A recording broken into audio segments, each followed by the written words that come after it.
두려운 감정 해소를 위한 긍정 확언. 두려움은 단지 생각입니다. 그리고 그 생각은 놓아줄 수 있습니다.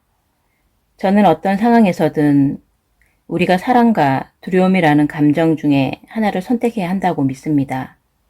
우리 모두는 변화할 때 두려움이라는 감정을 경험합니다. 변화가 잘 안 되는 두려움, 미래에 대한 두려움, 기회가 안 오면 어쩌나 라는 두려움. 이 모두는 정상적인 것으로 대부분의 사람들이 이런 감정을 느낍니다. 사람들에게 필요한 것을 말할 때 알아주기를 바라는 것은 두려움이라는 감정을 유발합니다. 우리가 어떤 사람인지를 알리는 것도 참으로 두렵습니다. 나의 과거를 꺼내 보이는 것도 마찬가지입니다. 하지만 두려움의 다른 측면에는 사랑이라는 감정이 있습니다. 우리 모두가 그토록 간절히 찾고 있는 기적은 사랑입니다. 스스로를 사랑하는 것, 자신을 있는 그대로 받아들이고 사랑하는 것은 우리 삶의 기적을 낳습니다. 저는 허영심이나 거만함을 이야기하려고 하는 것이 아닙니다. 왜냐하면 그것은 사랑이 아니기 때문이죠. 제가 말하려는 사랑이란 자신을 존중하고 사랑하며 스스로를 존경하는 것을 뜻합니다. 우리의 몸과 마음에 이미 존재하는 기적에 대해 감사하는 것이 사랑입니다. 자신을 사랑하지 않고 믿지 않아 무서웠던 적이 있었지요. 그때를 떠올려 보십시오. 나는 뭔가 충분하지 않은 느낌이야. 삶이 공허해. 뭔가 해도 허무하고 항상 모자라. 라고 느끼는 감정은 언제나 어떤 결정을 할 때 방해가 됩니다. 나는 충분해 라고 생각하면 쉽게 결심했을 것도 결핍의 감정이 다 막았습니다. 자신에 대해서 100% 확신이 없는데 어떻게 좋은 결정을 할 수 있었을까요? 수잔 제퍼스 작가는 자신의 놀라운 책 두려움이란 감정을 느끼고 어쨌든지 그것을 하세요. 에서 이렇게 말했습니다. 만약 모든 사람들이 새로운 일을 접할 때 완전히 두려움을 느낀다지만 그 중에서는 그럼에도 불구하고 그 두려운 행동을 하는 사람이 많지 않습니까?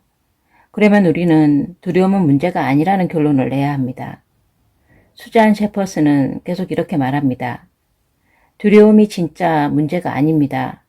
진짜 문제는 우리가 그 두려움을 계속 지고 놓아주지 않는 방식입니다. 두려움에 관한 이슈는 우리가 힘이 있는 존재냐 아니면 무기력한 존재냐로 접근할 수 있습니다. 두려움을 가지고 있다는 것은 별로 중요하지 않은 듯합니다. 문제라고 생각했던 것은 실제로는 별 문제가 아니라는 것을 알아챘을 겁니다. 그럼 진짜 문제는 무엇일까요? 충분하지 않아 라는 느낌입니다. 자신을 있는 그대로 충분해 라고 생각하지 못하는 것이 문제입니다. 자신을 사랑하지 않는 것도 본질적인 문제입니다. 자신을 있는 그대로 사랑하지 못하는 자기 사랑 부족이 두려운 감정의 진짜 원인입니다. 인간의 고통 중에서 가장 큰 고통은 감정적인 문제입니다. 가끔 우리는 슬프고 화나고 외롭고 죄책감을 느끼며 걱정하거나 무서운 감정을 느낍니다. 이런 감정들이 우리를 지배하고 삶을 주도하는 핵심 감정이 되면 마음속은 감정 전쟁터가 됩니다. 삶이 전쟁터라고 생각해 보세요. 얼마나 끔찍하겠습니까? 계속 마음속에 누가 누구를 죽이고 피 흘리고 이런 장면을 상상해 보세요. 우리의 감정은 신호등입니다. 이 감정들을 가지고 우리가 무엇을 하느냐가 더욱더 중요합니다. 어떤 신호등의 색으로 감정의 불을 밝히고 실행에 옮기나요? 다른 사람들을 벌 줄 건가요? 우리의 자유의지를 강제로 사용해서 사람들을 힘으로 제압할 것인가요?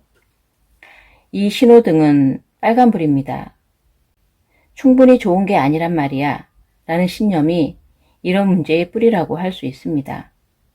좋은 정신건강은 자신을 사랑하는 것에서부터 시작됩니다.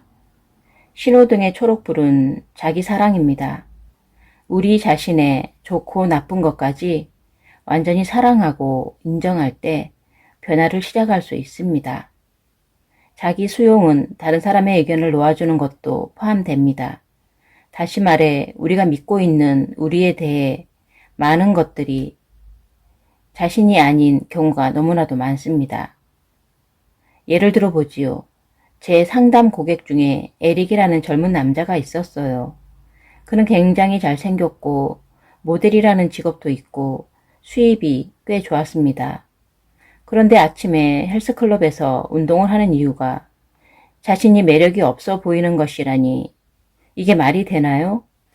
우리가 함께 심리 치유 작업을 하면서 발견해낸 것이 있습니다. 어린 시절 이웃에 아주 괴짜인 아이가 있었는데 그가 에릭에게 넌 진짜 못생겼어 라고 놀렸다는군요. 그 기억이 지금의 자신을 매력적이지 않게 보이도록 간섭하고 있다는 걸 알아냈습니다. 이웃에 살던 그 괴짜 아이는 약자를 괴롭히곤 했는데 에릭을 계속 두들겨 팼고 심지어 에릭이 혼자 있고 싶을 때도 찾아와 학대했다고 합니다. 그래서 안전함을 느끼기 위해 숨기 시작했다고 합니다. 에릭은 잠재의식에 자신에게 이렇게 강하게 새겼습니다. 나는 충분히 좋은 사람이 아니야. 그의 마음속에 자신이 못생겼다는 신념이 강하게 박혀버린 것이지요. 에릭에게 자기 사랑과 긍정 확언을 하라는 처방을 내리고 계속 치유 작업을 했습니다. 그 후 에릭은 몰라보게 달라졌습니다. 걱정이 완전히 사라진 것입니다. 걱정이라는 감정은 왔다 갔다 하겠지만 지금은 그 걱정이란 감정을 사라지게 할 수 있는 도구를 가지고 있습니다. 그것이 무엇일까요?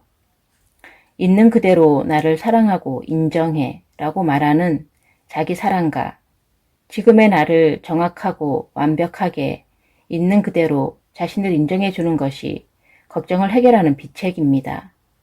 기억하세요. 우리가 자신에 대해 가지고 있는 부정적인 생각인 부족하다, 무능하다는 결핍의 감정을 치유하는 작업을 하지 않으면 우리의 삶에서 괴롭히는 사람과 상황이 계속 나타나 괴롭힐 것입니다.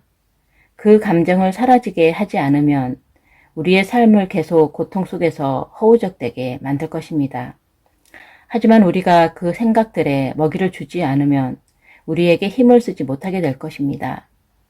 생각은 일련의 생각이 엮인 말에 불과합니다.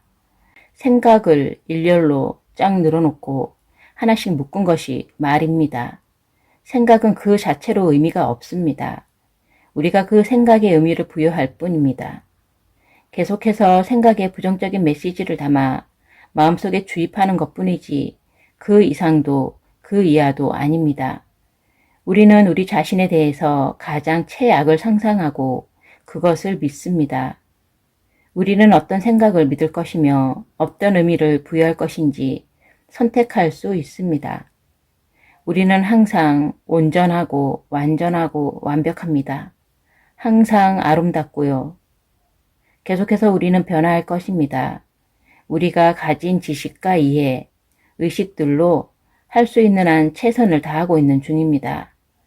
성장해 가면서 더욱더 의식이 변함에 따라 우리들의 최선과 최고의 모습이 더욱더 나아지고 있을 것입니다.